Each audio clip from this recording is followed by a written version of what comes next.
Hello ಆತ್ಮೀಯರೇ, ನಮಸ್ಕಾರ. ಮೋಕ್ಷ ಮೀಡಿಯಾಕ್ಕೆ ತಮಗೆ ಸ್ವಾಗತ. ರಾಜ್ಯದಲ್ಲಿ ಒಂದಿಲ್ಲ ಒಂದು ರೀತಿಯಾಗಿ ಲೈಂಗಿಕ ಅತ್ಯಾಚಾರಗಳು, ಲೈಂಗಿಕ ಹಗರಣಗಳು, ಲೈಂಗಿಕ ಸಿಡಿಗಳು ಮತ್ತು ಪೆನ್ ಡ್ರೈವ್ಗಳು ಹರಿದಾಡುತ್ತಿವೆ.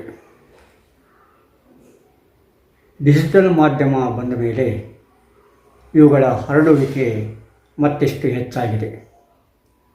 ಇಂದಿನ ದಿನಗಳಲ್ಲಿ ಎಲ್ಲೋ ಒಂದು ಘಟನೆ ನಡೆದರೂ ಕೂಡ ಅದು ಆ ಭಾಗಕ್ಕೆ, ಆ ಸ್ಥಳಕ್ಕೆ ಮಾತ್ರ ಸೀಮಿತವಾಗಿರ್ತಿತ್ತು. ಯಾಕಂದರೆ ಪ್ರಚಾರ ಮಾಧ್ಯಮಗಳು ಆಗ ಅಷ್ಟು ಬೆಳವಣಿಗೆಯಾಗಿದ್ದಿಲ್ಲ. ಆದರೆ ಇತ್ತೀಚೆಗೆ ಅನೇಕ ಬೆಳವಣಿಗೆಯನ್ನು ಕಂಡಿರ್ತಕ್ಕಂಥ ವಿದ್ಯುನ್ಮಾನ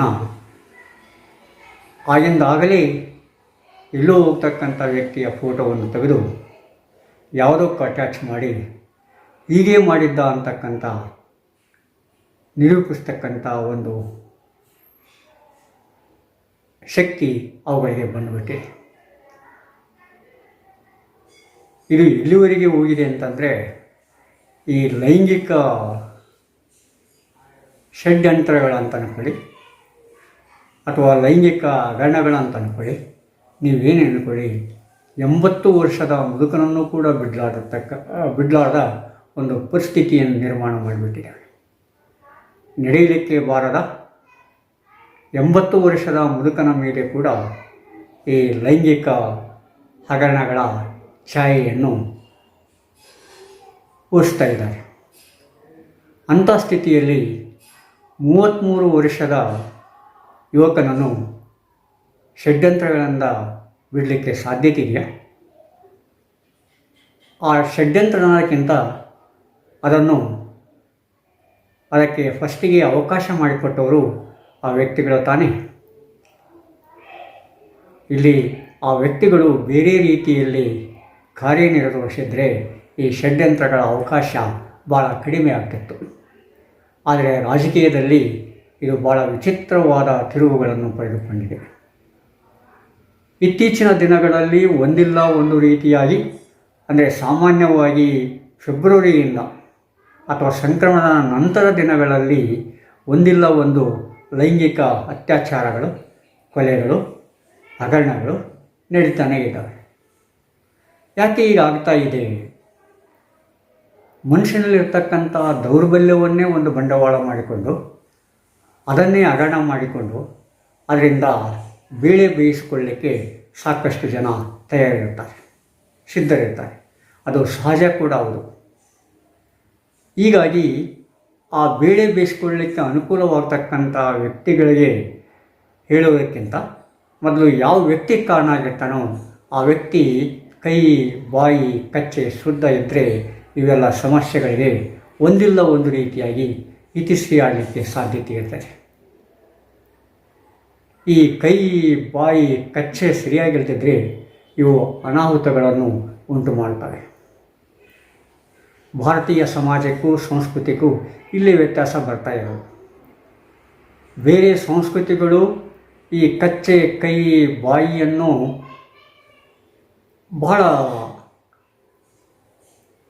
ಸ್ವೇಚ್ಛೆಯಾಗಿ ಉಪಯೋಗ ಮಾಡಿದ್ರೆ, ಭಾರತದ ಸಾಂಸ್ಕೃತಿಕ ಪರಂಪರೆಯಲ್ಲಿ ಅವುಗಳನ್ನು ಸರಿಯಾದ ರೀತಿಯಲ್ಲಿ ಉಪಯೋಗ ಮಾಡಲಿಕ್ಕೆ ತನ್ನದೇ ಆದ ರೀತಿ ನೀತಿಗಳಿವೆ. ಇತ್ತೀಚೆಗೆ ಯುವಕರು ಏನು ಮಾಡಿಬಿಟ್ಟಿದ್ದಾರೆ, ಯುವತಿಯರು ಕೂಡ ಆ ರೀತಿ ನೀತಿಗಳನ್ನು ಗಾಳಿಗೆ ತೂರಿಬಿಟ್ಟಿದ್ದಾರೆ. ಯಾಕಂದರೆ ಷಡ್ ವರ್ಗಗಳನ್ನು ಅಂಕಿತದಲ್ಲಿಡುವುದು, ನಿಯಂತ್ರಿಸುವುದು ಭಾರತದ ಒಂದು ಸಾಂಸ್ಕೃತಿಕ ಗುಣ. ಕಾಮ, ಕ್ರೋಧ, ಮದ, ಮತ್ಸರ, ಮೋಹ, ಹೊಟ್ಟೆ ಇವುಗಳನ್ನೆಲ್ಲ ಒಂಥರ ನಿಯಂತ್ರಣದಲ್ಲಿಟ್ಟು ಅವುಗಳಿಗೆ ಸರಿಯಾದ ದಾರಿಯನ್ನು ಹುಡುಕಿಕೊಟ್ಟು ಅವುಗಳನ್ನು ಸಂತೃಪ್ತಿಗೊಳಿಸುವುದು ಸಾಮಾನ್ಯವಾಗಿ ಭಾರತೀಯ ಸಂಸ್ಕೃತಿಯಲ್ಲಿ ನಾವು ಕಾಣ್ತಾ ಇದ್ದೇವೆ. ಇದು ಭಾರತೀಯ ಸಂಸ್ಕೃತಿ ಅಂದ ತಕ್ಷಣ ಬೇರೆ ಬೇರೆ ಸಂಸ್ಕೃತಿಗಳು ಕೂಡ ಇಲ್ಲಿ ಬಂದಿವೆ. ಒಂದು ಸಂಸ್ಕೃತಿಯಲ್ಲಿ ಈ ಸ್ವೇಚ್ಛಾಚಾರವೇ ಒಂದು ಥರ ಏನಾಗಿ ಬರ್ಬೋದು, ಒಂದು ಮಾನದಂಡ ಆಗಿರ್ಬೋದು. ಇನ್ನೊಂದು ಕಡೆ ಪೂರ್ಣ ಮೈ ಮುಚ್ಚೋದೇ ಇನ್ನೊಂದು ಮಾನದಂಡವಾಗಿರ್ಬೋದು. ಹೀಗೆ ಬೇರೆ ಬೇರೆ ರೀತಿಯ ಮಾನದಂಡಗಳನ್ನು ನಾವು ಆಯಾ ಸಮಾಜಗಳಲ್ಲಿ ಕಾಣ್ತಾ ಇದ್ದೇವೆ. ಆದರೆ ಯಾರು ಸ್ವೇಚ್ಛಾಚಾರವನ್ನು ಮಾನದಂಡವಾಗಿ ಮಾಡಿರ್ತಾರೋ ಅವರು ಏನನ್ನು ಸಾಧನೆ ಮಾಡಲಿಕ್ಕೆ ಸಾಧ್ಯತೆ ಇಲ್ಲ. ಯಾಕಂದರೆ ಆ ಸ್ವೇಚ್ಛಾಚಾರದಲ್ಲಿ ಅವರು ಇಡೀ ಜೀವನವನ್ನು ಕಳಿಬೇಕಾಗುತ್ತೆ. ಭಾರತೀಯ ಸಂಸ್ಕೃತಿಯಲ್ಲಿ ಈ ಸ್ವೇಚ್ಛಾಚಾರಕ್ಕೆ ಅವಕಾಶ ಇಲ್ಲ. ಈ ಷಡ್ ವರ್ಗಗಳನ್ನು ಅವರು ನಿಯಂತ್ರಿಸಬೇಕು. ಎಷ್ಟೋ ಮಠ ಮಾನ್ಯಗಳು, ಗುರುಗಳು ಆ ಷಡ್ ವರ್ಗಗಳನ್ನು ನಿಯಂತ್ರಿಸಲಿಕ್ಕಾಗಿ ಅನೇಕ ರೀತಿ ನೀತಿಗಳನ್ನು, ಅನೇಕ ಪದ್ಧತಿಗಳನ್ನು ಅನುಸರಿಸ್ತಾರೆ. ಯಾವುದೇ ಧರ್ಮ ಇರ್ಬೋದು, ಆ ಧರ್ಮದಲ್ಲಿ ಈ ಷಡ್ ವರ್ಗಗಳಿಗೆ ಒಂದು ಸುರಕ್ಷಿತವಾದ ಹಾದಿಯನ್ನು ಕೊಟ್ಟು ಅವುಗಳನ್ನು ಮನುಷ್ಯನ ಬೆಳವಣಿಗೆಗೆ, ಮನುಷ್ಯನ ಉನ್ನತಿಗೆ, ಸಮಾಜ ಉನ್ನತಿಗೆ ಉಪಯೋಗಿಸ್ತಾರೆ ಹೊರತು ಮನುಷ್ಯನ ಅವನತಿಗೆ, ಸಮಾಜದ ಅವನತಿಗೆ ಅಲ್ಲ. ಆದರೆ ಈ ವಿದ್ಯುನ್ಮಾನ ಬೆಳವಣಿಗೆ ಆದ ಮೇಲೆ ಇದು ಬೇರೆ ಬೇರೆ ರೀತಿಯತ್ತ ಕೊಂಡೊಯ್ತಾ ಇದೆ. ಯಾಕಂದರೆ ದಿನಕ್ಕೊಂದು ಹಗರಣಗಳು ಹೊರಗೆ ಬರ್ತಾ ಇದ್ದಾವೆ. ನೀವು ಕಣ್ಣು ಮುಚ್ಚಿದರೂ ಕೂಡ ಯಾವುದೋ ಒಂದು ಫೇಸ್ಬುಕ್ಕನ್ನಾಗಲಿ, ಯೂಟ್ಯೂಬನ್ನಾಗಲಿ, ಡೈಲಿ ಹಂಟ್ತಕ್ಕಂಥ ನ್ಯೂಸ್ಗಳನ್ನಾಗಲಿ, ಇನ್ನಿತರ ವಾಟ್ಸಪ್ಗಳನ್ನಾಗಲಿ ನೋಡಿದಾಗ ಏನಾಗುತ್ತೆ, ಅವು ಕಣ್ಣಿಗೆ ಎದ್ದು ರಾಚ್ತವೆ. ಈ ಹಳೆ ತಲೆಮಾರಿನ ವ್ಯಕ್ತಿಗಳು ಅದನ್ನು ನೋಡುವುದು ಅಷ್ಟೇ ಅಲ್ಲ, ಕಣ್ಣು ಮುಚ್ಚಿಕೊಂಡ್ರೂ ಕೂಡ ಕಣ್ಣಿಗೆ ಬೀಳ್ತಾ ಇರೋರಲ್ಲ, ಅದನ್ನು ತಡೆದುಕೊಳ್ಳುವುದು ಭಾಳ ಕಷ್ಟ ಸಾಧ್ಯವಾಗ್ತಾ ಇದೆ. ಅಂದರೆ ಯಾವ ರೀತಿಯ ಸಮಾಜವನ್ನು ಅವರು ಕನಸಿದ್ರೋ ಅದಕ್ಕೆ ವಿರೋಧವಾಗಿರ್ತಕ್ಕಂಥ ಸಮಾಜದ ರೀತಿ ನೀತಿಗಳು ಈಗ ಬಂದುಬಿಟ್ಟಿದ್ದಾವೆ.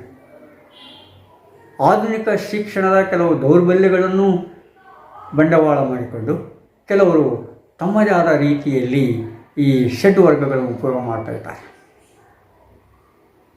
ಯುವಕ ಯುವತಿಯರ ಮತ್ತು ಹಿರಿಯರ ನಡುವೆ ತಲೆಮಾರುಗಳ ಅಂತರ ವಿರೋಧದಿಂದ ಏನಾಗುತ್ತೆ, ಆ ಯುವಕ ಮತ್ತು ಯುವತಿಯರು ಹಿರಿಯರ ಮಾತನ್ನು ಕೇಳತಕ್ಕಂಥ ಸ್ಥಿತಿ ಇಲ್ಲ.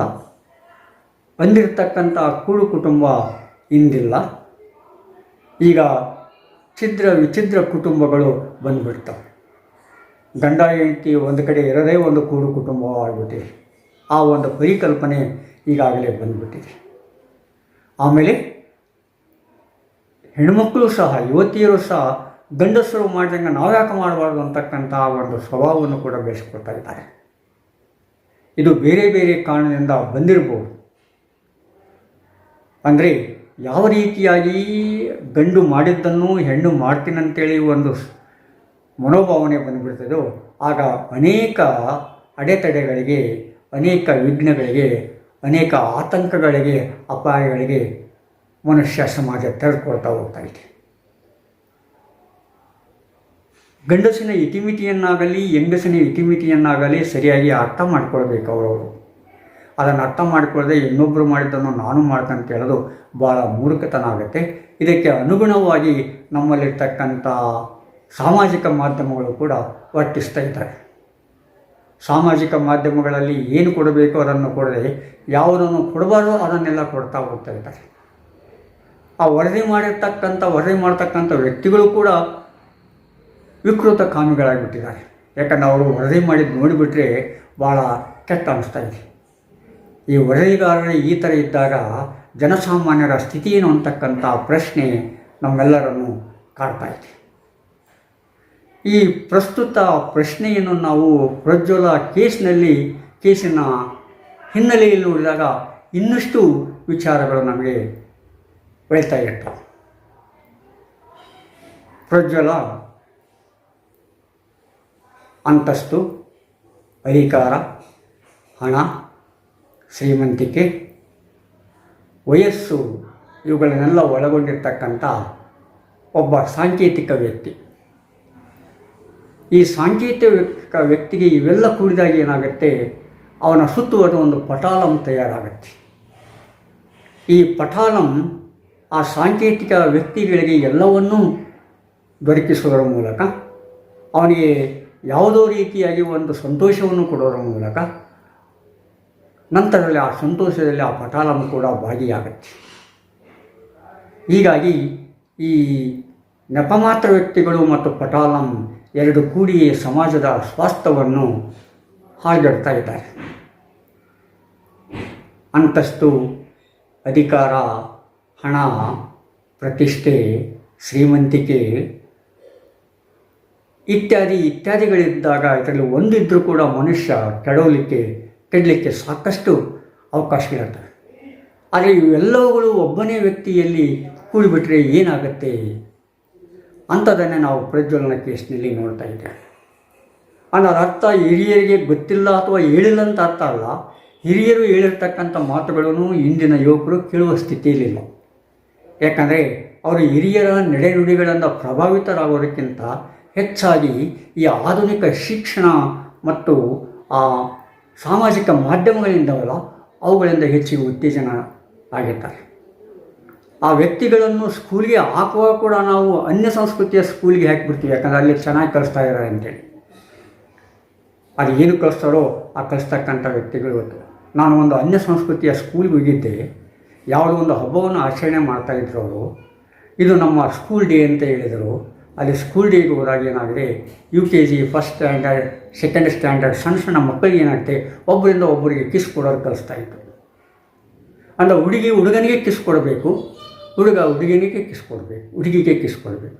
ಆ ಕಿಸ್ ಕೊಡುವಾಗ ಹಂಗೆ ಕೊಡಬಾರ್ದಂತ, ಆ ಗಲ್ಲವನ್ನು ಚೂಟಿ ಕಿಸ್ ಕೊಡಬೇಕಂತೆ. ಇದು ಹಬ್ಬದ ವಾತಾವರಣ.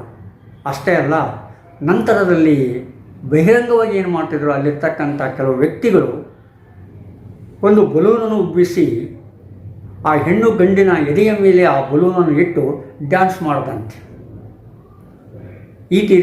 ಈ ಥರನಾದ ನೃತ್ಯವನ್ನು ಮಾಡ್ತಾರೋ ಯುವಕರು ನೋಡಿದಾಗ ಏನು ಅನಿಸುತ್ತೆ? ಇಂಥ ಶಾಲೆಗಳಲ್ಲಿ ಇಂಥ ಶಿಕ್ಷಣವನ್ನು ಪಡೆದಿರ್ತಕ್ಕಂಥ ವ್ಯಕ್ತಿಗಳು ಹೊರಬಂದಾಗ ಮತ್ತಿನ್ನೇನಾಗಲಿಕ್ಕೆ ಸಾಧ್ಯತೆ ಇದೆ? ಇದನ್ನು ಕೂಡ ನಾವು ವಿಚಾರ ಮಾಡಬೇಕಾಗ್ತದೆ. ಯಾಕಂದರೆ ಭಾರತದ ನೆಲ, ಜಲ, ಹವಾಮಾನ, ವಾತಾವರಣ ಈ ಹಿನ್ನೆಲೆಯಲ್ಲಿ ಯಾರು ಶಿಕ್ಷಣವನ್ನು ಕೊಡ್ತಾ ಇದ್ದಾರೋ ಅಂಥ ಶಿಕ್ಷಣವನ್ನು ನಾವು ಮೊರೆ ಹೋಗಬೇಕಾಗುತ್ತೆ. ಅದು ಬಿಟ್ಟು ಯಾವುದೋ ಒಂದು ಒತ್ತಡಕ್ಕೆ ಕಟ್ಟುಬಿದ್ದು, ಯಾವುದೋ ಒಂದು ಆಮಿಷಗಳಿಗೆ ಕಟ್ಟುಬಿದ್ದು ಈ ಥರ ವಿಚಿತ್ರವಾಗಿ ವರ್ತನೆ ಮಾಡ್ತಕ್ಕಂಥ ಸಂಸ್ಕೃತಿ ಏನಿದೆಯಲ್ಲ, ಆ ಸಂಸ್ಕೃತಿಗಳ ಶಾಲೆಗಳಿಗೆ ಕಲಿಸ್ಬಿಟ್ರೆ ಏನಾಗುತ್ತೆ, ಪ್ರಜ್ವಲ್ ನಂತರ ಇನ್ನೂ ಸಾಕಷ್ಟು ಜನ ಹುಟ್ಟುತ್ತಾರೆ. ತಂದೆ ತಾಯಿಗಳಿಗೆ ಭಾಳ ಪ್ರತಿಷ್ಠೆ ಆಗಿರ್ಬೋದು. ನಮ್ಮ ಹುಡುಗ ಡ್ಯಾಡಿ ಅಂತಾನೆ, ಮಮ್ಮಿ ಅಂತಾನೆ ಅಂತೇಳಿ. ಅದು ಪ್ರತಿಷ್ಠೆಯ ಮಾತಲ್ಲ, ಮುಂದೆ ಆಗಲಿರುವ ಅನಾಹುತದ ಸಂಕೇತ ಆಗತ್ತೆ. ಅಂದರೆ ಅರ್ಥ ಡ್ಯಾಡಿ ಮಮ್ಮಿ ಕಲಿಬಾರ್ದಂತ ಅಲ್ಲ, ಅದು ಒಂದು ಬೇರೆ ಭಾಷೆಯಾಗಿ ಕಲಿಬೇಕು. ಆದರೆ ಭೂಮಿ ಭಾಷೆಯನ್ನು ನಾವು ಮಾತೃಭಾಷೆಯನ್ನು ಮಾಡಲಿಕ್ಕೆ ಸಾಧ್ಯತೆ ಇಲ್ಲ. ಯಾಕಂದರೆ ಆ ಮಾತೃಭಾಷೆಯಲ್ಲಿ ಒಂದು ಸಾಂಸ್ಕೃತಿಕ ಹಿರಿತನ ಅಡಗಿರ್ತದೆ. ಆ ಸಾಂಸ್ಕೃತಿಕ ಹಿರಿತನವನ್ನೇ ನಾವು ಮರೆತು ಬಿಡ್ತೀವಿ.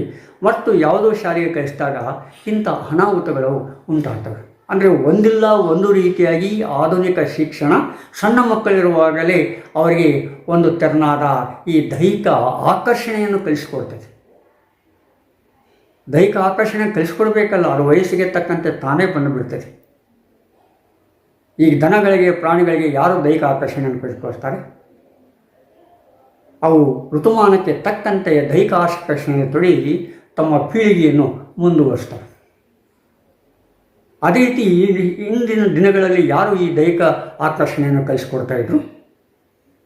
ಆ ವಯಸ್ಸಿಗೆ ತಕ್ಕಂತೆ, ಋತುಮಾನಕ್ಕೆ ತಕ್ಕಂತೆ ಆ ಬದಲಾವಣೆಗಳಾಗಿ, ಆ ಬದಲಾವಣೆಯ ಮೂಲಕ ಏನು ಮಾಡ್ತಿದ್ರು, ಅವರು ತಮ್ಮ ಪೀಳಿಗೆಯನ್ನು, ತಮ್ಮ ಸಂತತಿಯನ್ನು ಮುಂದುವರಿಸ್ತಾ ಇದ್ರು. ಆದರೆ ಈಗ ವಾತಾವರಣ ಪೂರ್ಣವಾಗಿ ಹೆಚ್ಚು ಕಡಿಮೆ ಆಗಿಬಿಟ್ಟಿದೆ. ಅದನ್ನು ಇನ್ನೂ ಸೆಕ್ಸ್ ಎಜುಕೇಷನ್ ಕೊಡಬೇಕು ಅನ್ನುವ ಹೇಳ್ತಕ್ಕಂಥ ವ್ಯಕ್ತಿಗಳು ಕೂಡ ನಮ್ಮಲ್ಲಿದ್ದಾರೆ. ಅಂದರೆ ಯಾವ ರೀತಿಯ ಸೆಕ್ಸ್ ಎಜುಕೇಷನನ್ನು ಕೊಡ್ತಾ ಇದ್ದಾರೆ? ಈಗಾಗಲೇ ಒಂದಿಲ್ಲ ಒಂದು ರೀತಿಯ ಸೆಕ್ಸ್ ಎಜುಕೇಷನ್ನ ಇಂಡೈರೆಕ್ಟಾಗಿ ಕೊಡ್ತಾ ಇದ್ದೇವೆ. ಮತ್ತು ಯಾವ ರೀತಿಯ ಸೆಕ್ಸ್ ಎಜುಕೇಷನ್ ಕೊಡ್ತಾ ಇದ್ದಾರೆ ಇವರು? ಸೋಷಿಯಲ್ ಮೀಡಿಯಾದಲ್ಲಿ ಸಾಕಷ್ಟು ಚಿತ್ರಗಳನ್ನು ನಾವು ಕಾಣ್ತಾ ಇದ್ದೇವೆ. ಅವು ಸಾಕಷ್ಟು ರೀತಿಯ ಅಲ್ಲೋಲ ಕಲ್ಲುಗಳನ್ನು ಉಂಟು ಮಾಡ್ತಾ ಇದ್ದೇವೆ. ಎಷ್ಟೋ ಕುಟುಂಬಗಳನ್ನು ಕೂಡ ಅವು ಹಾಳು ಮಾಡಿಬಿಟ್ಟಿದ್ದಾವೆ. ಇಂಥ ಸ್ಥಿತಿಯಲ್ಲಿ ಮತ್ತೆಂಥ ಸೆಕ್ಸ್ ಎಜುಕೇಷನ್ ಕೊಡಲಿಕ್ಕೆ ಸಾಧ್ಯತೆ ಇದೆ? ಈ ಸೆಕ್ಸ್ ಎಜುಕೇಷನ್ ಇನ್ನೂ ಬೇರೆ ಬೇರೆ ರೀತಿಯಾಗಿ ಕಾಮೆಂಟ್ಗಳು ಬರ್ತವೆ, ಬೇರೆ ಬೇರೆ ರೀತಿಯಾಗಿ ಅರ್ಥೈಸ್ತಾರೆ. ಆರೋಗ್ಯಪೂರ್ಣವಾದ ಎಜುಕೇಷನ್ ಯಾವುದೇ ಇದ್ದರೂ ಕೂಡ ನಾವು ಅದನ್ನು ಸ್ವಾಗತ ಮಾಡಬೇಕಾಗುತ್ತೆ. ಆದರೆ ಈ ಆಧುನಿಕ ಶಿಕ್ಷಣದ ಹೆಸರಿನಲ್ಲಿ ಅನಾರೋಗ್ಯಕರ ಶಿಕ್ಷಣ ಕೊಡ್ತಾ ಇದ್ದಾರಲ್ಲ, ಅದು ನಾವು ಖಂಡಿಸಬೇಕಾಗತ್ತೆ, ಅದರಿಂದ ದೂರವಿರಲಿಕ್ಕೆ ಪ್ರಯತ್ನ ಪಡಬೇಕಾಗತ್ತೆ, ಅದರಿಂದ ನಮ್ಮ ಪೀಳಿಗೆಯನ್ನು ಉಳಿಸಲಿಕ್ಕೆ ಪ್ರಯತ್ನ ಪಡಬೇಕಾಗತ್ತೆ. ಇದು ಒಬ್ಬ ವ್ಯಕ್ತಿಗಳು ಮಾಡ್ತಕ್ಕಂಥ ಕೆಲಸ ಅಲ್ಲ, ಸಾಮೂಹಿಕವಾಗಿ, ಸಾಂಸ್ಕೃತಿಕವಾಗಿ, ಸಂಘಟನಾತ್ಮಕವಾಗಿ ಸಂಸ್ಥೆಯ ಮೂಲಕ, ಸರ್ಕಾರದ ಮೂಲಕ ಆಗಬೇಕಾಗಿರ್ತಕ್ಕಂಥ ಕೆಲಸ. ಯಾರೋ ಯಾವಾಗ ನಮ್ಮ ದೇಶದಲ್ಲಿ ಆಕ್ರಮಣ ಮಾಡಿ ಯಾವುದೋ ಸಂಸ್ಕೃತಿಯನ್ನು ಬಿಟ್ಟಿಬಿಟ್ರು ಅದೇ ಸಂಸ್ಕೃತಿ ಇದಾಯ್ತು ಅಂತೇಳಿ ತಿಳ್ಕೊಂಡ್ಬಿಟ್ರೆ ನಮ್ಮಂಥ ಮೂರ್ಖರು ಜಗತ್ತಿನಲ್ಲಿ ಇರಲಿಕ್ಕೆ ಸಾಧ್ಯತೆ ಇಲ್ಲ. ಅಂದರೆ ಇಂಥ ವಾತಾವರಣದ ಹಿನ್ನೆಲೆಯಲ್ಲಿ ಪಡಿಮೂಡಿರ್ತಕ್ಕಂಥ ಯುವಕ ಯುವತಿಯರು ಏನಾಗ್ತಾ ಇದ್ದಾರೆ ಇವತ್ತು, ಅನೇಕ ಹಗರಣಗಳಿಗೆ, ಅನೇಕ ಅನಾಹುತಗಳಿಗೆ ಕಾರಣ ಆಗ್ತಾ ಇದೆ. ಕೌಟುಂಬಿಕ ಅನಾಹುತ ಮಾತ್ರ ಅಲ್ಲ, ಸಾಮಾಜಿಕ ಅನಾಹುತ ಕೂಡ ಉಂಟಾಗುತ್ತೆ. ಎಷ್ಟೋ ಸಲ ಮರ್ಯಾದಸ್ಥರು ಮನೆಯಿಂದ ಹೊರಗೆ ಬರುವುದು ಕೂಡ ಭಾಳ ಕಷ್ಟ ಆಗ್ತಕ್ಕಂಥ ಒಂದು ಸನ್ನಿವೇಶ ನಿರ್ಮಾಣ ಆಗ್ತಾಯಿದೆ. ಬೆಂಗಳೂರಿನಲ್ಲಿ ಕೆಲವು ಏರಿಯಾಗಳಲ್ಲಾಗಲಿ, ಇನ್ನೂತರ ಕೆಲವು ಏರಿಯಾಗಳಲ್ಲಿ ನೋಡಿಬಿಟ್ರೆ ಭಾಳ ಕಷ್ಟ ಅನಿಸುತ್ತೆ. ನಾವು ಸ್ವತಂತ್ರ ಪೂರ್ವದಲ್ಲಿ ಕನಸಿರ್ತಕ್ಕಂಥ ಸಮಾಜ ಇದೇನಾ ಅಂತಕ್ಕಂಥ ಒಂದು ಭಾವನೆ ನಮಗೆ ಬಂದು ಬರ್ತದೆ. ಆದರೆ ಇಲ್ಲಿ ಇನ್ನೂ ವಿಚಿತ್ರವಾದ ಕೇಸುಗಳು ತೆಗೆದುಕೊಳ್ತಾ ಇದ್ದಾರೆ. ಆ ಪ್ರಜ್ವಲ್ ಅತ್ಯಾಚಾರಕ್ಕೆ ಒಳಪಡಿಸಿದ್ದು 2946 ಜನ ಅಂತೇಳಿ ವರದಿಗಳು ಹೇಳ್ತಾ ಇದ್ದಾರೆ. ಅಂದರೆ ಪ್ರಜ್ವಲ್ಗೆ ಬೇರೆ ಕೆಲಸನೇ ಇರಲಿಲ್ವ? ಈ 2946 ಕೇಸ್ಗಳನ್ನು ಮಾಡಬೇಕಾದ್ರೆ, ಅತ್ಯಾಚಾರ ಮಾಡಬೇಕಾದ್ರೆ ಅಥವಾ ಸಂತೋಷ ಕೂಟದಲ್ಲಿ ಮುಳುಗಬೇಕಾದ್ರೆ ಕನಿಷ್ಠ 3 ರಿಂದ 4 ವರ್ಷ ಆಗಲಿ ಅಥವಾ 8 ರಿಂದ 9 ವರ್ಷ ಬೇಕಾಗತ್ತೆ. ಈ ವರ್ಷಗಳಲ್ಲಿ ಪ್ರಜ್ವಲ್ ಏನು ಕೆಲಸನ ಮಾಡಲಿಲ್ಲ, ಕಾರ್ಯನಿರ್ವಹಿಸಲಿಲ್ಲ. ಜನಪ್ರತಿನಿಧಿಯಾಗಿ, ಸರ್ಕಾರದ ಒಂದು ಭಾಗವಾಗಿ, ಸಮಾಜದ ಒಂದು ಭಾಗವಾಗಿ, ಪ್ರತಿಷ್ಠಿತ ಮನುಷ್ಯನ ಭಾಗವಾಗಿ, ಶ್ರೀಮಂತಿಕೆ ಮತ್ತು ಅಂತಸ್ತಿನ ಒಂದು ಭಾಗವಾಗಿ ಏನೂ ಮಾಡಲೇ ಇಲ್ವ? ಈ ಷಡ್ ವರ್ಗಗಳನ್ನು ಇಟ್ಟುಕೊಂಡು ಒಂದು ಏನಾರ ಕೆಲಸ ಮಾಡಿದರೆ ಇವತ್ತು ಪ್ರಜ್ವಲಿಸ್ತಾ ಇದ್ದ. ಆದರೆ ಅದಕ್ಕೆ ವಿರೋಧವಾದ ರೀತಿಯಲ್ಲಿ ಪ್ರಜ್ವಲ್ ಇದ್ದಾರೆ. ಪ್ರಜ್ವಲ್ ಒಂದು ನೆಪ ಮಾತ್ರ ನಮ್ಮಂಥವರಿಗೆ. ಅಂದರೆ ಈ ಹಿನ್ನೆಲೆಯಲ್ಲಿ ನಾವು ಪ್ರಜ್ವಲ್ನ ಕೇಸನ್ನು ನೋಡಿದಾಗ ಭಾಳ ಅಧ್ಯಯನಕ್ಕೆ ನಾಂದಿ ಹಾಡ್ತಕ್ಕಂಥ ಕೇಸ್ ಇದಾಗುತ್ತೆ. ಯಾಕಂದರೆ 2946 ಅತ್ಯಾಚಾರ ಕೇಸುಗಳು ಇಷ್ಟು ಪ್ರಮಾಣದಲ್ಲಿ ಬಂದರು ಕರ್ನಾಟಕದಲ್ಲಿ ಇದೇ ಮೊದಲು. ಹಿಂದೆ ರಾಜ ಮಹಾರಾಜರಲ್ಲಿ ಕಾಲದಲ್ಲಿ ಕೇಳ್ತಾ ಇದ್ದರು. ಟಿಪ್ಪು 300 ಮಂದಿ ಹೆಂಡಂದಿರನ್ನು ಮಾಡಿಕೊಂಡ, ಮೈಸೂರು ಅರಸರು 200 ಮಂದಿ ಹೆಂಡಂದಿರನ್ನು ಮಾಡಿಕೊಂಡರು, ಇತ್ಯಾದಿ ಇತ್ಯಾದಿ ಇತ್ಯಾದಿ. ಅಂದರೆ ಆ ಟಿಪ್ಪುಗೆ ಬೇರೆ ಆ ಕೆಲಸನೇ ಅದು ಬೇರೆ ಇತ್ತು. ಆಗಿನ ಕಾಲದಲ್ಲಿ ಅರಸರೇ ತಾವೇ ರಾಜರಾಗಿಬಿಟ್ಟಿದ್ರಲ್ಲ, ಅವ್ರು ಏನು ಮಾಡಿದ್ರು ಕೂಡ ಮಾಫಿ ಆಗ್ತಿತ್ತು. ಈ ಉತ್ತರ ಕರ್ನಾಟಕದಲ್ಲಿ, ಎಸ್ಪೆಷಲಿ ಕಲ್ಯಾಣ ಕರ್ನಾಟಕದಲ್ಲಿ ಮಾಡಿದೆ 12 ಕೂನ್ ಮಾಡಿದ್ರು ಮಾಫಿ ಅಂತೇಳಿ. ಅಂದರೆ ಒಂದು ಅಧಿಕಾರಕ್ಕೆ ಸಂಬಂಧಪಟ್ಟಂತೆ 12 ಜನರನ್ನು ಕೊಲೆ ಮಾಡಿದ್ರು ಕೂಡ ಅವನನ್ನು ಯಾರೂ ಪ್ರಶ್ನಿಸ್ತಾ ಇದ್ದೇನಂತೆ. ಆದರೆ ಈಗ ವಾತಾವರಣ ಆಗಿಲ್ಲ. ನಾವು ಪ್ರಜಾಪ್ರಭುತ್ವದಲ್ಲಿದ್ದೇವೆ. ಯಾಕೆ ಹೀಗಾಯಿತು, ಏನಾಯಿತು, ಎಂತಾಯಿತು ಅಂತಕ್ಕಂಥ ಒಂದು ಸಾಮಾಜಿಕ ಜವಾಬ್ದಾರಿ ಪ್ರತಿಯೊಬ್ಬ ವ್ಯಕ್ತಿಗಳ ಮೇಲೆ ಇದೆ. ಇಂಥ ಸ್ಥಿತಿಯಲ್ಲಿ ಈ 2946 ಕೇಸುಗಳನ್ನು ಒಬ್ಬ ವ್ಯಕ್ತಿ ಮಾಡಿದನಂತಂದರೆ ನಂಬುವುದು ಭಾಳ ಕಷ್ಟ ಆಗುತ್ತೆ. ಈ 2946 ಕೇಸುಗಳು ರೇಪ್ ಕೇಸುಗಳು ಅಥವಾ ಅತ್ಯಾಚಾರ ಕೇಸುಗಳು ಅಂತ ಹೇಳೋದು ಭಾಳ ಕಷ್ಟ ಆಗುತ್ತೆ. ಯಾಕಂದರೆ ಈ ಪ್ರಮಾಣದ ಕೇಸುಗಳೇನಾಗುತ್ತೆ, ಸಮ್ಮತಿ ಇರುತ್ತೆ, ಅಸಮ್ಮತಿ ಇರುತ್ತೆ, ಸಂದರ್ಭನೂ ಕೂಡಿ ಬಂದಿರ್ತೈತೆ. ಸಮ್ಮತಿಯಿಂದ ಮಾಡಿದ್ದು ನಾವು ಏನು ಮಾಡೋಕ್ಕಾಗೋದಿಲ್ಲ. ಅದನ್ನು ಯಾವ ರೀತಿ ಅನುಸರಿಸಬೇಕೋ ಆ ರೀತಿ ಮಾಡಪ್ಪ ಅಂತ ಹೇಳ್ಬೋದು ನಾವು. ಅದು ಅಸಮ್ಮತಿಯಿಂದ ಮಾಡಿರ್ತಕ್ಕಂಥ ಕೇಸ್ಗಳಿಂದವಲ್ಲ, ಅದರ ಬಗ್ಗೆ ನಾವು ನಿಗಾ ವಹಿಸಬೇಕಾಗುತ್ತೆ, ಅದರ ಬಗ್ಗೆ ನಾವು ವಿಚಾರಣೆ ಮಾಡಬೇಕಂತ ನನಗೆ ಅನ್ನಿಸ್ತಾ ಇದೆ. ಅಷ್ಟೆಲ್ಲ ಸಾಂದರ್ಭಿಕ ಒತ್ತಡಗಳ ಹಿನ್ನೆಲೆಯಲ್ಲಿ ಕೂಡ ನಾವು ಅದನ್ನು ನಿಗಾ ವಹಿಸಬೇಕಾಗುತ್ತೆ. ಅಂದರೆ ಇಲ್ಲಿ ಪ್ರಜ್ವಲ ಮಾತ್ರ ಅಲ್ಲ, ಆ ಪ್ರಜ್ವಲನ ಗತಿಗೆ ದೈಹಿಕತೆಯನ್ನು ದೈಹಿಕವನ್ನು ದೇಹವನ್ನು ಹಂಚಿಕೊಂಡಿರ್ತಕ್ಕಂಥ ವ್ಯಕ್ತಿಗಳು ಕೂಡ ಅಷ್ಟೇ ಕಾರಣರಾಗುತ್ತಾರೆ. ಅವನು ಅತ್ಯಾಚಾರ ಮಾಡಿದರೆ ಅದು ಬೇರೆ, ಅದನ್ನು ಪರಿಗಣಿಸಬೇಕು. ಅದು ಅತ್ಯಾಚಾರ ಮಾಡಲಾರದೆ ಅಧಿಕಾರಕ್ಕೆ, ಅಂತಸ್ತಿಗೆ, ಪ್ರತಿಷ್ಠೆಗೆ ಹಣಕ್ಕೆ, ಶ್ರೀಮಂತಿಕೆಗೆ, ಮನೋರಂಜನೆಗೆ, ಸಂತೋಷಕೂಟಕ್ಕೆ ಬಲಿ ಬಿದ್ದಿರತಕ್ಕಂಥ ಈ ಯುವತಿಯರು, ಆಂಟಿಗಳೇನಿದ್ದಾರಲ್ಲ, ಇವರಿಗೇನು ಅನ್ನಬೇಕು? ಇಂಥ ಯುವತಿಯರ, ಆಂಟಿಯರ ಸಂಖ್ಯೆ ಮಧ್ಯಮ ವರ್ಗದಲ್ಲಿ, ಮೇಲ್ಮಧ್ಯಮ ವರ್ಗದಲ್ಲಿ ಮತ್ತು ಮೇಲ್ವರ್ಗದಲ್ಲಿ ಹೆಚ್ಚಾಗ್ತಾ ಇದೆ. ಈ ಕೆಳವರ್ಗದಲ್ಲಿ ಏನಾಯಿತು, ಇದರ ಬಗ್ಗೆ ಅವರಿಗೆ ಪ್ರಜ್ಞೆ ಇರೋದಿಲ್ಲ. ಮೇಲ್ವರ್ಗದಲ್ಲಿ ಅವ್ರು ತಿಳಿದೇ ಮಾಡಿಬಿಡ್ತಾರೆ.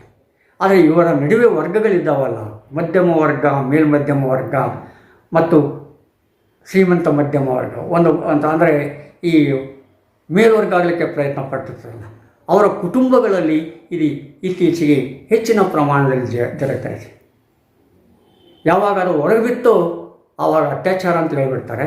ಯಾವಾಗ ಹೊರಗೆ ಬೀಳದಲ್ಲೂ ಅದನ್ನು ಇನ್ನೂ ಎಂಜಾಯ್ ಮಾಡ್ತಾರೆ. ಇಂಥ ಅನೇಕ ಕೇಸುಗಳನ್ನು ನಾವು ಈ ಸಮಾಜದಲ್ಲಿ ನೋಡ್ತಾ ಇದ್ದೇವೆ. ಆದರೆ ಒಬ್ಬ ಜವಾಬ್ದಾರಿಯುತ ವ್ಯಕ್ತಿ ಅವನು ಮಾಡೇನಂತಂದರೆ ಅದನ್ನು ಖಂಡಿಸಲೇಬೇಕು, ಆ ಮಾತು ಬೇರೆ. ಆದರೆ ಅದೇ ವೇಳೆಯಲ್ಲಿ ಅವರ ಜೊತೆ ದೇಹವನ್ನು ಹಂಚ್ಕೊಂಡಿರ್ತಕ್ಕಂಥ ವ್ಯಕ್ತಿಗಳನ್ನು ಕೂಡ ನಾವು ಜವಾಬ್ದಾರನಾಗಿಸಬೇಕಲ್ಲ. ಹಿಂದೆ ಒಂದು ಕಾಲ ಇತ್ತು, ಗರಿತಿ ಗೌರಮ್ಮರ ಒಂದು ಕಾಲ ಇತ್ತು. ಆಗ ಹೆಣ್ಣುಮಕ್ಕಳಿಗೆ ಭಾಳ ಬೆಲೆ ಇತ್ತು. ಅವರು ಮನೆಯ ಕೆಲಸ ಮಾಡಿಕೊಂಡು ಕುಟುಂಬದ ಜವಾಬ್ದಾರಿಯನ್ನು ಹೊತ್ತುಕೊಂಡು ಕಾರ್ಯನಿರ್ವಹಿಸ್ತಾ ಇದ್ದರು. ಅಂಥವರ ಮೇಲೆ ಏನಾದರೂ ಕೇಸ್ ಆಗಿದ್ರೆ ಅದನ್ನು ಖಂಡಿಸ್ತಕ್ಕಂಥ, ಅದನ್ನು ಸೇಡುತ್ತಿಸ್ತಕ್ಕಂಥ ಒಂದು ಪ್ರವೃತ್ತಿ ಆಗೈತ್ತು. ಆದರೆ ಈಗ ಗರಿತಿ ಗೌರಮ್ಮನ ಕಾಲ ಹೋಗಿ ರತಿ ಮನ್ಮಥರ ಕಾಲ ಬಂದುಬಿಟ್ಟಿದೆ. ಈ ರತಿ ಮನ್ಮಥರ ಕಾಲದಲ್ಲಿ ರತಿ ಮಾಡಿದ್ದೇ ಆಟ, ಮನ್ಮಥ ಹೂಡಿದ್ದೇ ನೋಟ ಅಂತ ಆಗಿಬಿಡ್ತದೆ. ಇಲ್ಲಿ ಗಂಡಸು ಪ್ರೇರಣಾ ಶಕ್ತಿ ಆದರೆ ಹೆಣ್ಣು ಪ್ರೇರಕ ಶಕ್ತಿ ಆಗುತ್ತೆ. ಈ ಪ್ರೇರಣಾ ಮತ್ತು ಪ್ರೇರಕ ಶಕ್ತಿ ಕೂಡಿಕೊಂಡಾಗ ಏನಾಗುತ್ತೆ, ಇಂಥ ಅನಾಹುತಗಳು ನಡೀತವೆ, ಸಮ್ಮತಿಯ ಅನಾಹುತಗಳು ನಡೀತವೆ. ಈಗಿನ ಕುಟುಂಬಗಳಲ್ಲಿ ಎಷ್ಟೋ ಆತ್ಮಹತ್ಯೆಗಳು ನಡೀತಾ ಇದ್ದಾವೆ ಅಂತೇಳಿ ಇವತ್ತು ವರದಿಯನ್ನು ನೋಡ್ತಾ ಇದ್ದೇವೆ. ಅತಿ ಹೆಚ್ಚಿನ ಆತ್ಮಹತ್ಯೆಗಳು ಕೌಟುಂಬಿಕ ಕಾರಣದಿಂದ ನಡೀತಾ ಇದ್ದಾವಂತೆ ಭಾರತದಲ್ಲಿ. ಬಡತನದಿಂದಲ್ಲ, ನಿರುದ್ಯೋಗದಿಂದಲ್ಲ, ಬೇರೆ ಬೇರೆ ಕಾರಣಗಳಿಂದ ಕೂಡ ಅಲ್ಲ.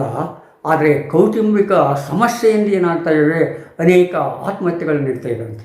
ಈ ಆತ್ಮಹತ್ಯೆಗಳನ್ನು ಹೆಚ್ಚಿಗೆ ಮಾಡಿಕೊಳ್ತಕ್ಕಂಥವ್ರು ಗಂಡಸರೇ ಅಂತೆ. ಅಂದರೆ ಹೆಂಗಸರು ಯಾವ ಕಡೆ ಹೋದರೆ ಈ ಆತ್ಮಹತ್ಯೆಗೆ ಅವ್ರ ಜವಾಬ್ದಾರ ಅಲ್ವಾ? ಎಷ್ಟೋ ಕುಟುಂಬಗಳು ಇವತ್ತು ಬೀದಿಗೆ ಬಂದಿದ್ದು ಈ ಹೆಣ್ಣು ಮತ್ತು ಗಂಡಿನ ಒಂದು ಥರ ಮಜಾ ದೌತಣ ಏನಿದೆಯಲ್ಲ, ಸಂತೋಷಕೂಟ ಏನಿಲ್ಲ, ಆ ಸಂತೋಷಕೂಟದಿಂದ ಇವತ್ತು ಎಷ್ಟೋ ಅನಾಹುತಗಳಾಗ್ತಾ ಇದ್ದಾರೆ. ಈ ಸಂತೋಷಕೂಟಕ್ಕೆ ಏನು ಮಾಡಬೇಕು ಅಂದರೆ, ದೇಹದ ಇತಿಮಿತಿಗಳನ್ನು ತಪ್ಪಾಗಿ ಅರ್ಥೈಸಿಕೊಂಡು ಯಾವುದೋ ಚಿತ್ರದಲ್ಲಿ ನೋಡಿರ್ತಕ್ಕಂಥ, ಯಾವುದೋ ಫೇಸ್ಬುಕ್ನಲ್ಲಿ ನೋಡಿರ್ತಕ್ಕಂಥ, ಯಾವುದೋ ಯೂಟ್ಯೂಬ್ನಲ್ಲಿ ನೋಡಿರ್ತಕ್ಕಂಥದ್ದು ನಿಜವನ್ನು ತಿಳಿದುಕೊಂಡು ಅದನ್ನೇ ಮಾಡಲಿಕ್ಕೆ ಹೋಗ್ತಾ ಇದ್ದಾರಲ್ಲ, ಈ ಮೂರ್ಖ ಯುವಕರಿಗೆ ಏನು ಹೇಳಬೇಕು? ಇದನ್ನು ನಾವು ಸ್ಪಷ್ಟವಾಗಿ ಅರ್ಥ ಮಾಡಿಕೊಳ್ಬೇಕಾಗುತ್ತೆ. ಹಿಂದಿನ ದಿನಗಳಲ್ಲಿ ಈ ಅಧಿಕಾರ, ಅಂತಸ್ತು ಇವೆಲ್ಲ ಇದ್ಬಿಟ್ರೆ ಮನುಷ್ಯ ಸುಲಭವಾಗಿ ಬಲಿಯಾಗ್ತಾನೆ ಅಂತೇಳಿ ಅದು ಸಹಜನೇ. ಈ ಟಿಪ್ಪು ಮತ್ತು ಮೈಸೂರು ಅರಸರ ಏರಿಯಾದಲ್ಲೇ ಈ ಪ್ರಜ್ವಲ್ ಬೆಳೆದು ಬಿಟ್ಟಿದ್ದಾನೆ. ಆದರೆ ಅವ್ರ ಏರಿಯಾನ ಬೇರೆ, ಈ ಮನೆತನದ ಸ್ಥಿತಿಯೇ ಬೇರೆ. ಮನೆತನದ ಪ್ರತಿಷ್ಠಿತ ಮನೆತನ, ಇಂಥವಕ್ಕೆಲ್ಲ ಅವಕಾಶ ಇಲ್ಲ. ಅಪ್ಪಿತಪ್ಪಿ ಯಾರಾದ್ರು ಏನಾದರೂ ಮಾಡಿದರೆ ಕಿವಿಡತಕ್ಕಂಥ ಹಿರಿಯ ಆ ಮನೆಯಲ್ಲಿದ್ದ. ಈ ದೇಶವನ್ನು ಆಳಿರ್ತಕ್ಕಂಥ ವ್ಯಕ್ತಿ ಕೂಡ ಇಂದಿಗೂ ಕೂಡ ತನ್ನ ಘನತೆ ಗೌರವ ಉಳಿಸ್ಕೊಂಡಿರ್ತಕ್ಕಂಥ ವ್ಯಕ್ತಿ. ಅಂಥ ವ್ಯಕ್ತಿ ಇದ್ದರೂ ಕೂಡ ರೇವಣ್ಣ ಯಾವ ರೀತಿಯಾಗಿ ತಪ್ಪಿಸಿಕೊಂಡು ಹೋಗ್ಬಿಟ್ಟ. ಇನ್ನು 33 ವರ್ಷ ಆದ, ಮದುವೆ ಆಗಿಲ್ಲಂತೆ. ಹಿರಿಯರು ಬೇಗನೆ ಮದುವೆ ಮಾಡಿಬಿಡ್ತಿದ್ರು. ಯಾಕೆ ರೇವಣ್ಣನ್ನು ಹಾರಾಡಲಿಕ್ಕೆ ಬಿಟ್ಟರು ಗೊತ್ತಿಲ್ಲ, ಅಥವಾ ಅವ್ರು ಹೇಳಿರ್ತಕ್ಕಂಥ ಮಾತನ್ನು ಇವರು ಕೇಳಿರಲಿಕ್ಕಿಲ್ಲ, ಏನೋ ಒಂದಿರ್ತದೆ, ಅದು ಅವರವರ ಕುಟುಂಬಕ್ಕೆ ಬಿಟ್ಟಿರ್ತಕ್ಕಂಥ ವಿಷಯ. ಇಲ್ಲಿ ನಮಗನಿಸೋದು ಏನಂದರೆ, ಈ ಪ್ರಜ್ವಲನೆಗೆ ಒಂದು ಮದುವೆ ಮಾಡಿಬಿಟ್ರೆ ವಾತಾವರಣ ಸ್ವಲ್ಪ ಮಟ್ಟಿಗೆ ತಿಳಿ ಆಗ್ತತ್ತೇನೋ, ಈ ಮಟ್ಟದ ಪರಿಣಾಮ ಆಗ್ತಿದ್ದಿಲ್ಲೇನೋ ಅಂತ ಅನಿಸುತ್ತೆ. ಅದು ಅವರ ಕುಟುಂಬದ ವಿಚಾರ. ನಮ್ಮ ಅನಿಸಿಕೆ ಮಾತ್ರ, ಅಧ್ಯಯನಕ್ಕೆ ಅವಶ್ಯಕವಾಗಿರ್ತಕ್ಕಂಥ ಅನಿಸಿಕೆ ಮಾತ್ರ. ಹಿಂದಿನ ದಿನಗಳಲ್ಲಿ ಅದಕ್ಕಾಗಿ ಏನು ಮಾಡಿಬಿಟ್ಟಿದ್ರು, ಒಂದು ಮಟ್ಟಕ್ಕೆ ಯುವಕ ಮತ್ತು ಯುವತಿಯರು ಪ್ರಬುದ್ಧರಾದಾಗ ಮದುವೆ ಏರ್ಪಡಿಸ್ಬಿಡ್ತಿದ್ರು. ಆ ಮದುವೆಯಾಗಿ ಮಕ್ಕಳಾಗಿ ಜವಾಬ್ದಾರಿ ನಿರ್ವಹಿಸೋದ್ರಲ್ಲೇ ಅವ್ರು ಹೋಗಿಬಿಡ್ತಿತ್ತು. ಉಳಿದ ಈ ಮಜಾ ಕೂಟಗಳೇನಿರ್ತಾವಲ್ಲ, ಬೇಜವಾಬ್ದಾರಿ ಸಂತೋಷ ಕೂಟಗಳಿರ್ತಾವಲ್ಲ, ಆ ಯುವತಿಯರಿರಲಿ ಆಂಟಿಯರಿರಲಿ ಅಂತ ಅವಕಾಶ ಇದ್ದಿಲ್ಲ. ಈಗ ಯಾವುದೋ ರೂಪದಲ್ಲಿ ಯಾವುದೋ ರೀತಿಯಾಗಿ ಬಂದು ಮನೆ ಸೇರಿಕೊಂಡು ಮಜಾ ಮಾಡ್ತಕ್ಕಂಥ ಒಂದು ವಾತಾವರಣ ನಿರ್ಮಾಣ ಆಗಿಬಿಟ್ಟಿದೆ. ಆ ವಾತಾವರಣದ ಹಿನ್ನೆಲೆಯಲ್ಲಿ ನಾವು ಬೇರೆ ಬೇರೆ ರೀತಿಯ ಅಧ್ಯಯನಗಳನ್ನು ಮಾಡಬೇಕಾಗತ್ತೆ. ಅಂದರೆ ಇಂಥ ಒಂದು ರೀತಿಯ ಒಂದು ಪ್ರಚೋದನೆ ಅಥವಾ ಇಂಥ ರೀತಿಯ ಒಂದು ಸಂದರ್ಭ ಬಂದಿದೆಯಲ್ಲ, ಆ ಸಂದರ್ಭವನ್ನು ನಾವು ಸರಿಯಾಗಿ ನಿಭಾಯಿಸ್ತಾ ಇದ್ದರೆ, ಸರಿಯಾದ ಶಿಕ್ಷಣವನ್ನು ಕೊಡದೇ ಇದ್ದರೆ, ಸರಿಯಾದ ರೀತಿಯಲ್ಲಿ ರೀತಿ ನೀತಿಗಳನ್ನು ಏರ್ಪಡಿಸಿದರೆ, ಕಾನೂನುಗಳನ್ನು ಮಾಡದಿದ್ದರೆ ಏನಾಗುತ್ತೆ, ಇನ್ನಷ್ಟು ಅನಾಹುತಕ್ಕೆ ನಾವು ಹೋಗಬೇಕಾಗ್ತದೆ. ನೋಡಿ, ಒಂದಿಲ್ಲ ಒಂದು ರೀತಿಯಾಗಿ ದಿನನಿತ್ಯ ಒಂದಿಲ್ಲ ಒಂದು ಲೈಂಗಿಕ ಹಗರಣಗಳು, ಲೈಂಗಿಕ ಅತ್ಯಾಚಾರಗಳು ಬೆಳೀತಾ ಇದ್ದಾವೆ. ಈ ಕೇಳಿ ನಮಗೆ ಸಾಕಾಗಿಬಿಟ್ಟಿದೆ. ಇವುಗಳ ಬಗ್ಗೆ ಮಾತಾಡಬಾರ್ದಂತ ಅವುಗಳ ಗಾಂಭೀರ್ಯತೆಯನ್ನು ನೋಡಿ, ಅವುಗಳ ದೌರ್ಬಲ್ಯವನ್ನು ನೋಡಿ ಮತ್ತೆ ಮಾತಾಡಬೇಕಂತ ಅನಿಸುತ್ತೆ. ಆದರೆ ಎಷ್ಟು ದಿನ ಇಂಥ ಮೂರ್ಖತನದ ಕೆಲಸಗಳ ಬಗ್ಗೆ ನಾವು ಮಾತಾಡಬೇಕು, ಹೇಳಬೇಕು? ಆದ ಕಾರಣ ನಮ್ಮ ಆಧುನಿಕ ಶಿಕ್ಷಣದ ಬುಡದಲ್ಲಿಯೇ ಕೆಲವಾರು ತಿದ್ದುಪಡಿಗಳನ್ನು ಮಾಡಿಕೊಳ್ಬೇಕು, ಕೆಲವಾರು ಬದಲಾವಣೆಗಳನ್ನು ಮಾಡಿಕೊಳ್ಬೇಕು. ಒಳ್ಳೆಯ ಸಂಸ್ಕೃತಿಯ ಶಾಲೆಗಳಿಗೆ ನಮ್ಮ ಮಕ್ಕಳನ್ನು ಸೇರಿಸಬೇಕು. ಬೆಂಗಳೂರಲ್ಲಿ ಲಕ್ಷಾನುಗಟ್ಟಲೆ ಕೊಟ್ಟು ಮಕ್ಕಳನ್ನು ಸೇರಿಸ್ತಾರೆ. ಮಕ್ಕಳು ಹೊರಗೆ ಬಂದಾಗ ಈ ರೀತಿ ಆಗ್ತಾರೆ. ದುಡ್ಡನ್ನು ಉಳಿಯಲ್ಲ, ಮಾನನೂ ಉಳಿಯಲ್ಲ, ಮರ್ಯಾದೆನೂ ಉಳಿಯಲ್ಲ. ಅವನು ತನ್ನ ಕಾಲ ಮೇಲೆ ತಾನೇ ಅಂತೂ ಬದುಕಲೂ ಇಲ್ಲ. ಇಂಥ ವಾತಾವರಣ ಸಲುವಾಗಿ ನಾವು ಇವರನ್ನು ಲಕ್ಷಗಟ್ಟಲೆ ಕೊಟ್ಟು ಶಾಲೆಗೆ ಕಳಿಸ್ಬೇಕಾ? ಎಸ್ಪೆಷಲಿ ಹೈಟೆಕ್ ಮಂದಿ ಬಂದ ಮೇಲಂತೂ ಇದು ಮತ್ತಿಷ್ಟು ಹೆಚ್ಚಾಗಿಬಿಟ್ಟಿದೆ. ಇವರಿಗೆ ಸಾಮಾಜಿಕ ಪ್ರಜ್ಞೆ ಭಾಳ ಕಡಿಮೆ. ಇವರಿಗೆ ಜೇಬು ದೊಡ್ಡದಾಗಿಬಿಟ್ರೆ ಸಾಕು. ಆಮೇಲೆ ಇವ್ರಿಗೆ ಎಷ್ಟು ಅಹಂಕಾರ ಅಂದರೆ ತಾವು ತಿಳಿದದ್ದೇ ಒಂದು ಇದು ಅಂತೇಳಿ ಸರ್ವಜ್ಞರಂತ ವರ್ತಿಸ್ತಾರೆ. ಗೂಗಲ್ ಇವರಿಗೆಲ್ಲ ಸರ್ವಜ್ಞ. ಅಲ್ಲಿ ಹೇಳಿರ್ತಕ್ಕಂಥದ್ದೆಲ್ಲ ವೇದವಾಕ್ಯ. ಅದನ್ನೆಲ್ಲ ಇಂಥ ವ್ಯಕ್ತಿಗಳು ಮುಂದೆ ಮಾಡೋದ್ರಿಂದ, ಈ ರೀತಿ ಶಿಕ್ಷಣವನ್ನು ಪಡೆದುಕೊಂಡಿರ್ತಕ್ಕಂಥ ವ್ಯಕ್ತಿಗಳು ಮುಂದೆ ಮಾಡಿರೋದ್ರಿಂದ ಏನಾಗುತ್ತೆ, ಮತ್ತಿಷ್ಟು ಅನಾಹುತಗಳು ಸಂಭವಿಸ್ತಾ ಇದ್ದಾವೆ. ಬೆಂಗಳೂರಿನಂಥ ಊರುಗಳಿಗೆ ಬೇರೆ ಬೇರೆ ದೇಶಗಳಿಂದ, ಬೇರೆ ಬೇರೆ ರಾಜ್ಯಗಳಿಂದ, ಬೇರೆ ಬೇರೆ ಊರುಗಳಿಂದ ಜನ ಬರ್ತಾರೆ. ಅಪ್ಪ ಅಮ್ಮ ಮಗ ತಮ್ಮನ್ನು, ಮಗಳು ತಮ್ಮನ್ನು ಒಳ್ಳೆ ರೀತಿಯಾಗಿ ನೋಡಿಕೊಳ್ಳಬಹುದು, ಮನೆಗೆ ಮಾನ ಮರ್ಯಾದೆ ತರಬಹುದು ಅಂತೇಳಿ ಅಲ್ಲಿ ಕಾಯ್ಕೊಂಡು ಕುಂತಿರ್ತಾರೆ. ಇವರು ಇಲ್ಲಿ ಈ ಸಂತೋಷ ಕೂಟದಲ್ಲಿ ಮುಳುಗಿಬಿಟ್ಟಿರ್ತಾರೆ. ಅಂದರೆ ಯಾವ ರೀತಿಯಾಗಿ ಸಮಾಜವನ್ನು ನಾವು ನಿರ್ಮಾಣ ಮಾಡ್ತಾ ಇದ್ದೇವೆ, ಯಾವ ಹಂತಕ್ಕೆ ಸಮಾಜವನ್ನು ಒಯ್ತಾ ಇದ್ದೇವೆ ಅನ್ನೋದಕ್ಕೆ ಇವೆಲ್ಲ ಕಾರಣಗಳಾಗಿರ್ತವೆ. ಆದ ಕಾರಣ ಈಗ ನಮ್ಮ ಮುಂದಿರುವ ಜ್ವಲಂತ ಪ್ರಶ್ನೆ ಅಂದಾಗ, ಇಂಥ ಘಟನೆಗಳು ನಡೀತಾ ಇದ್ದಾವೆ. ಈ ಘಟನೆಗಳಿಗೆ ಇತಿಶ್ರೀ ಆಗಬೇಕು. ಇತಿಶ್ರೀ ಆಗಬೇಕಾದ್ರೆ ಇವುಗಳ ಸಮಸ್ಯೆಗೆ ಕಾರಣ ಎನ್ನುವುದನ್ನು ನಾವು ಪತ್ತೆ ಹಚ್ಚಬೇಕಾಗಿದೆ. ಈ ಸಮಸ್ಯೆಗಳಿಗೆ ಕಾರಣಗಳನ್ನು ಪತ್ತೆ ಹಚ್ಚಿದಾಗ, ಅವುಗಳಿಗೆ ತಕ್ಕಂಥ ರೀತಿ ನೀತಿಗಳನ್ನು ಮಾಡಿದಾಗ ಒಂದು ತೆರನಾಗಿ ಇವುಗಳ ಇತಿಶ್ರೀ ಆಗಲಿಕ್ಕೆ ಸಾಧ್ಯತೆ ಇದೆ. ಆದ ಕಾರಣ ನಮ್ಮ ಮುಂದಿರುವಂಥ ಒಂದು ಪ್ರಶ್ನೆ ಅಂದರೆ ಸಂಶೋಧನೆ ಅಂತೇಳಿ. ಮನಃಶಾಸ್ತ್ರಜ್ಞರು, ಮನೋಚಿಕಿತ್ಸಕರು, ಲೈಂಗಿಕ ತಜ್ಞರು, ಸಮಾಜಶಾಸ್ತ್ರಜ್ಞರು, ಕಾನೂನು ತಜ್ಞರು ಎಲ್ಲ ಕೂಡಿಕೊಂಡು ಇವುಗಳ ಸಂಶೋಧನೆಯನ್ನು ಮಾಡಿ ಒಂದು ವರದಿಯನ್ನು ಕೊಟ್ಟು ಅದರಲ್ಲಿ ಪರಿಹಾರಗಳನ್ನು ಸೂಚಿಸಿದರೆ ನಾವು ಈಗಲಿಂದನೇ ಅದನ್ನು ಕಾರ್ಯರೂಪಕ್ಕೆ ತರಲಿಕ್ಕೆ ಸಾಧ್ಯತೆ ಇದೆ. ಸರ್ಕಾರನೇ ಮಾಡಬೇಕು, ಆದರೆ ಸರ್ಕಾರ ಮಾಡುವಂಥ ಸ್ಥಿತಿ ಇಲ್ಲ. ಆದ ಕಾರಣ ಆಸಕ್ತಿ ಇರತಕ್ಕಂಥ ಸಂಶೋಧಕರು ತಮ್ಮ ಕ್ಷೇತ್ರವನ್ನು ಆಯ್ಕೆ ಮಾಡಿಕೊಂಡು ಈ ದಿಕ್ಕಿನತ್ತ ಮುಂದುವರಿದಾಗ ಏನಾಗುತ್ತೆ, ಅದು ಇಂದಿಲ್ಲ ನಾಳೆ ಒಂದಿಲ್ಲ ಒಂದು ರೀತಿಯಾಗಿ ಆರೋಗ್ಯಕರ ಸಮಾಜಕ್ಕೆ, ಅರ್ಥಪೂರ್ಣ ಸಮಾಜಕ್ಕೆ ಒಂದು ದಾರಿ ಆಗುತ್ತೆ. ಉನ್ನತ ಸಮಾಜವನ್ನು ನಿರ್ಮಾಣ ಮಾಡುವಲ್ಲಿ ಒಂದು ಹೆಜ್ಜೆ ಮುಂದಿಟ್ಟಂಗಾಗುತ್ತೆ. ಸರ್ಕಾರ ಇವರನ್ನೆಲ್ಲ ಒಟ್ಟುಗೂಡಿಸಿ ಒಂದು ಸಂಶೋಧನಾ ತಂಡವನ್ನು ನಿರ್ಮಿಸಿ ಈ ಒಂದು ಟೈಮ್ ಫ್ರೇಮ್ನೊಳಗೆ ವರದಿ ಕೊಟ್ಟು, ಆ ವರದಿಯ ಆಗುಹೋಗುಗಳನ್ನು ಪರಿಶೀಲಿಸಿ ಅವುಗಳಿಗೆ ಕಾನೂನು ಇನ್ನೂ ಏನೇನು ಬೇಕೋ ಅದನ್ನು ಮಾಡಿ ಅದನ್ನು ಕಾರ್ಯರೂಪಕ್ಕೆ ತಂದರೆ ಭಾಳ ಒಳ್ಳೆಯದು. ಆದರೆ ಪ್ರಸ್ತುತ ಪರಿಸ್ಥಿತಿಯಲ್ಲಿ ನಾವು ಅದನ್ನು ನಿರೀಕ್ಷೆ ಮಾಡುವ ಸ್ಥಿತಿಯಲ್ಲಿಲ್ಲ. ಈ ದ್ವೇಷ ಭಾಷಣ, ಸಮಾಜಕ ವಿಚಿತ್ರ ಭಾವನೆ, ಛಿದ್ರ ಭಾವನೆ, ಸಮಾಜವನ್ನು ತುಂಡರಿಸ್ತಕ್ಕಂಥ ಕೆಲಸ, ವ್ಯಕ್ತಿಗಳ ನಡುವೆ ಜಗಳವನ್ನು ತಂದಿರತಕ್ಕಂಥ ಕೆಲಸ, ಇವೆಲ್ಲ ಸಾರಾ ಸಗಟಾಗಿ ನಡೆಯುವಾಗ ಇದರ ಬಗ್ಗೆ ನಾವು ಎಲ್ಲಿ ಸರ್ಕಾರ ಎಲ್ಲಿ ಚಿಂತನೆ ಮಾಡ್ತಾ ಇದೆ? ಇದು ಒಂದೇ ಕೇಸ್ ಅಲ್ಲ, ಸಾಕಷ್ಟು ಕೇಸ್ಗಳು ಇಲ್ಲೆಲ್ಲ ಆಗಿಬಿಟ್ಟಿದ್ದಾವೆ. ಎಷ್ಟೋ ಹೋರಾಟಗಳಾದವು, ಎಷ್ಟೋ ಬೆಳವಣಿಗೆಗಳಾದವು. ಕೆಲವರು ಓಟು ಕೊಡಬೇಡಿ, ನೋಟು ಮಾಡಿ ಅಂತೇಳಿ ನೋಟ ಚಲಾಯಿಸಿದರು. ಆದರೂ ಕೂಡ ನಮ್ಮ ಸರ್ಕಾರ ಕೆಲವು ವಿಷಯಗಳ ಬಗ್ಗೆ, ಕೆಲವು ಕೇಸುಗಳ ಬಗ್ಗೆ ಬಾಯನ್ನೇ ಎತ್ತುತ್ತದಲ್ಲ. ಆದರೆ ಈ ಕೇಸು ದೊಡ್ಡದಾಗಿ ಶಬ್ದ ಮಾಡ್ತಾ ಇದೆ. ಅದಕ್ಕೆ ಅನೇಕ ಕಾರಣಗಳಿರ್ಬೋದು. ಯಾವುದ್ಯಾವುದು ಷಡ್ಯಂತ್ರಗಳಿರ್ಬೋದು. ಒಂದು ಸಮುದಾಯದ ನಾಯಕನಾಗಲಿಕ್ಕೆ ಬೇರೆ ಬೇರೆ ಷಡ್ಯಂತ್ರಗಳಿರ್ಬೋದು. ಇನ್ನೂ ಅನೇಕ ತೆರನಾದ ಷಡ್ಯಂತ್ರಗಳಿರ್ಬೋದು.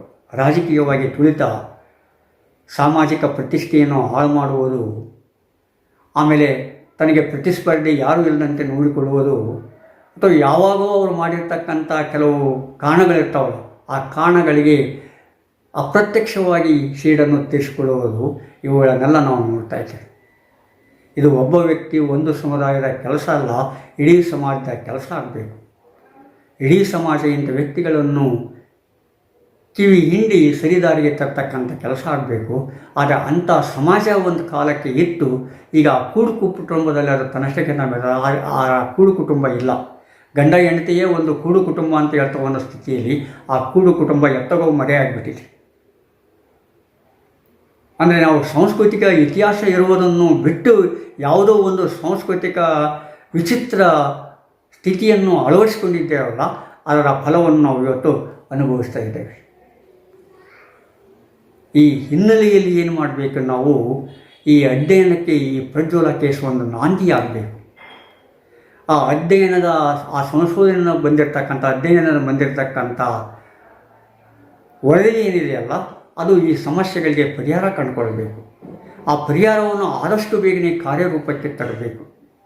ಅದು ಸರ್ಕಾರದಂಥ ಪ್ರಮುಖ ಕರ್ತವ್ಯ. ಇದನ್ನು ಮಾಡಿದರೆ ಈ ಇನ್ವೆಸ್ಟಿಗೇಷನ್ ತಂಡವನ್ನು ಮಾಡುವುದರ ಜೊತೆಗೆ ಇದನ್ನು ಮಾಡಿಬಿಟ್ರೆ ಆ ಇನ್ವೆಸ್ಟಿಗೇಷನ್ ಭಾಳ ಟೆಂಪ್ರರಿ ಆಗುತ್ತೆ. ಆದರೆ ಈ ಒಂದು ಅಧ್ಯಯನ ತಂಡ ಏನಿದೆಯಲ್ಲ, ಇದನ್ನು ನಿರ್ಮಿಸಿದರೆ, ಇದನ್ನು ರೂಪಿಸಿದರೆ ಏನಾಗುತ್ತೆ? ಇದು ಮುಂದೆ ಬರಲಿರುವ ಸಮಾಜದ ರೀತಿ ನೀತಿಗಳನ್ನು ಸ್ಪಷ್ಟವಾಗಿ ರೂಪಿಸಲಿಕ್ಕೆ ಸಾಧ್ಯತೆ ಆಗ್ತದೆ. ಇನ್ವೆಸ್ಟಿಗೇಷನ್ ತಾತ್ಪೂರ್ತಿಕ, ಆದರೆ ಇಂಥ ಅಧ್ಯಯನ ತಂಡದಿಂದ, ಸಂಶೋಧನೆಯಿಂದ ಮಾಡಿರ್ತಕ್ಕಂಥ ಬಂದಿರತಕ್ಕಂಥ ವರದಿ ಏನಿದೆಯಲ್ಲ, ಅದು ಒಂದು ಸುಂದರ ಸಮಾಜವನ್ನು, ಆರೋಗ್ಯಕರ ಸಮಾಜವನ್ನು ನಿರ್ಮಿಸಲಿಕ್ಕೆ, ರೂಪಿಸಲಿಕ್ಕೆ ಸಹಾಯ ಆಗುತ್ತೆ. ಅಂಥ ಒಂದು ಸುಂದರ ಸಮಾಜಕ್ಕಾಗಿ, ಆರೋಗ್ಯಕರ ಸಮಾಜಕ್ಕಾಗಿ ಸರ್ಕಾರಗಳು ಹೆಣಗಾಡಬೇಕು.